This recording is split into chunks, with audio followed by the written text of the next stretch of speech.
दोस्तों सभी देवता देवी महादेव को पैर पर क्यों गिरा, आइए जानते हैं। इस कथा में एक बार की बात है।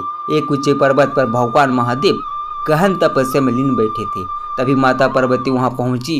उन्होंने महादेव को देखा और प्रेम पूर्वक दौड़ते हुई उनके पास आई। पास आकर उन्होंने विनम्र स्वर में कहा, हे प्रिय स्वामी, कृपया अपनी आँख खोलिए।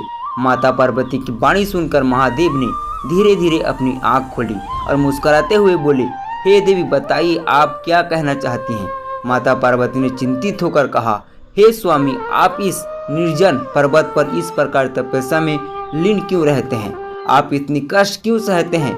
महादेव शांत स्वर में बोला, हे देवी, आप अपनी बात कहें, मेरे कष्ट की चिंता न करें, यह तो मेरा कर्तव्य है।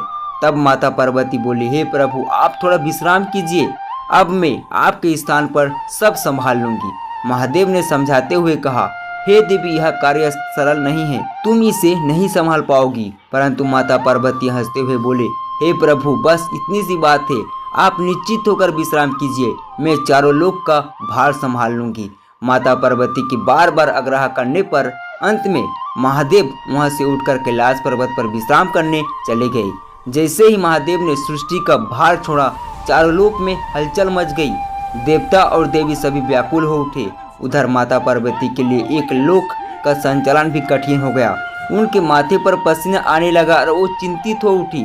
चारों ओर अवस्था फैलने लगी। तभी सभी देवता घबराकर महादेव के पास पहुंचे और उनके चरणों में गिरकर बोले, हे प्रभु, आप यहाँ क्या कर रहे हैं? आप ही तो समस्त सृष्टि के पालनहार हो, आप कालों के काल और देवों के देव, आपके बिना यह सृष्टि चल नहीं सकती। इधर माता पार्वती भी अत्यंत व्याकुल होकर रोने लगी और पुकारने लगे कि हे स्वामी, आप जहाँ भी हो शीघ्र मेरे पास आ जाइए, मैं यहाँ भार नहीं संभाल पा रहे हूँ। तब महादेव प्रकट हुए और शांत स्वर में बोला, हे देवी, तुम सृष्टि का आधा भाग तो संभाल सकती हो, परंतु संपूर्ण चारों लोक का संचालन करना अत्यंत कठिन है। माता पार्वती ने विनम्र होकर कहा, हे प्रभु, मुझे क्षमा करें, मैं आपकी महिमा को नहीं समझ सकी। आप ही इस समस्त सृष्टि के आधार हैं, कृपया आप ही चारों लोक को भार संभालो और मुझे केवल आधे सृष्टि के कार्य करने दें। यह कहकर माता पार्वती ने रोते हुए महादेव के चरण पकड़ ली। तब महादेव ने प्रेम पूर्वक उनके मस्तक पर हाथ रखा और उन्हें आशीर्वाद दिया।